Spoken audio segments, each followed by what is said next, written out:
Un marchand de glace se sent triste pour un jeune garçon dont les autres enfants se moquaient parce qu'il ne pouvait pas se payer une glace.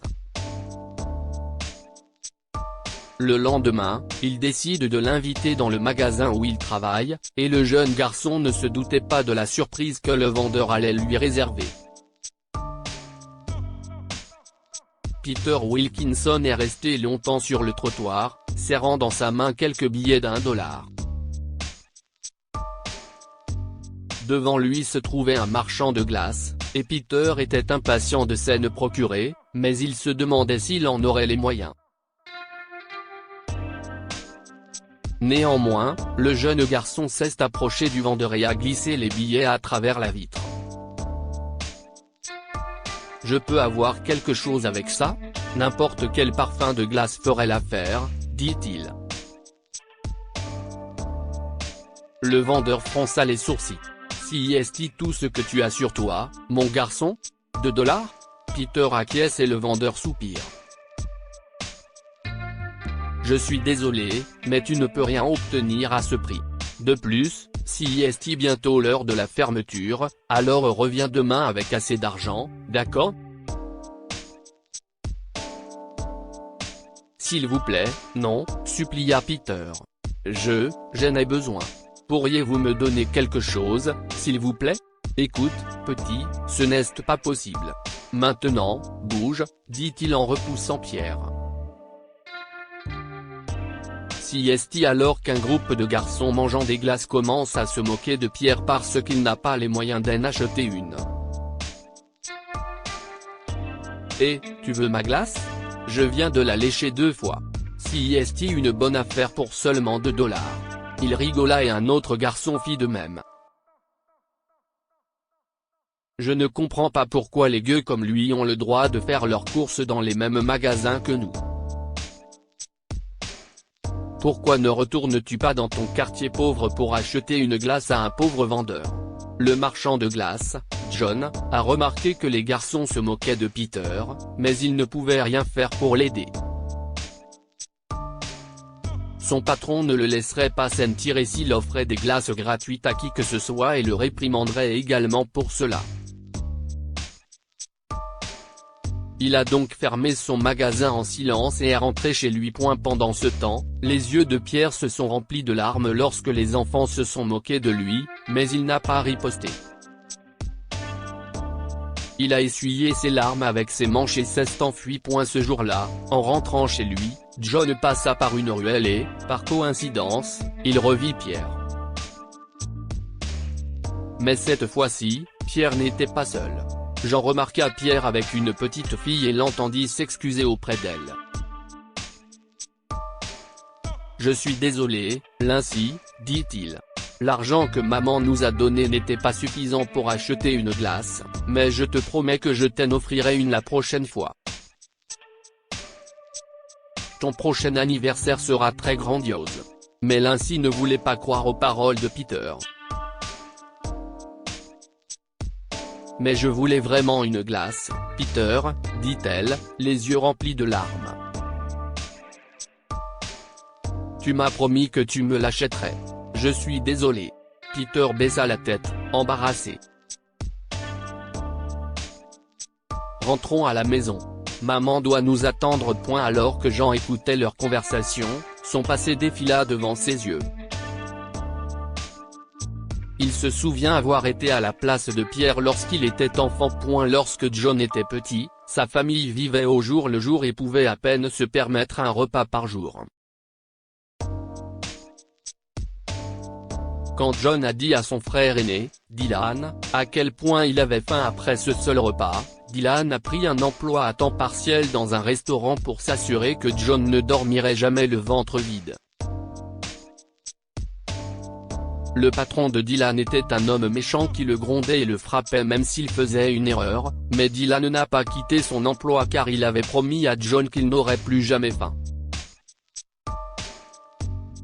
Lorsque John a vu ses 2 enfants et qu'il a réalisé à quel point leur situation était similaire à la sienne, il n'a pas pu retenir ses larmes. Il devait les aider. Il essuya ses larmes, prit une grande inspiration et s'approcha des enfants.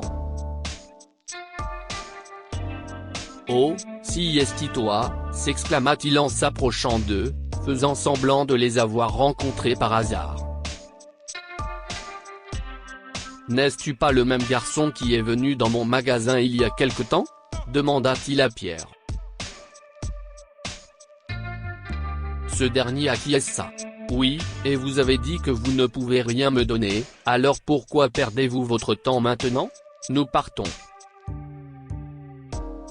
Oh, mince, dit John en riant. Je ne t'avais pas dit de venir demain ? Attends, je crois que tu t'es trompé. Je voulais dire que tu peux venir à mon magasin demain, et je t'offrirai une glace. Si est ce que je voulais dire. Viens demain. Il y aura une petite surprise pour ta petite sœur. Pierre était confus. Il se souvenait que le vendeur lui avait clairement dit de ne venir dans son magasin que s'il avait assez d'argent.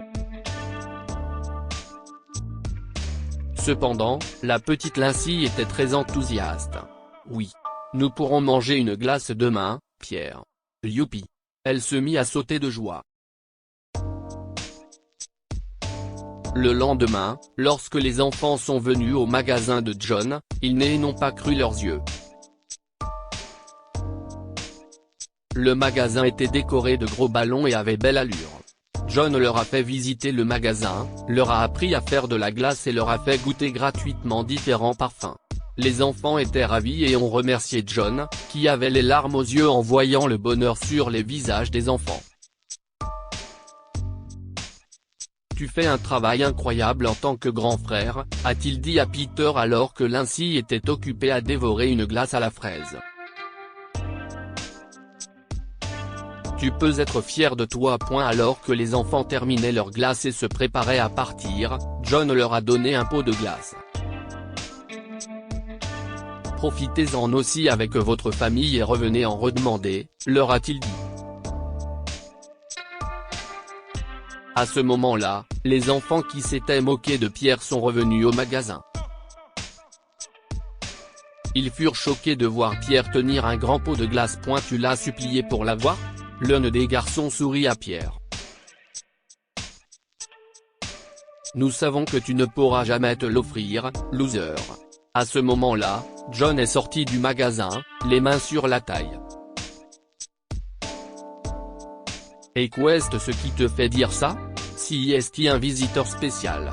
Il l'a mérité, alors il l'a eu, et vous, les garçons, vous ne méritez clairement pas d'être traités gentiment après vous être moqué de quelqu'un, alors allez vous faire voir.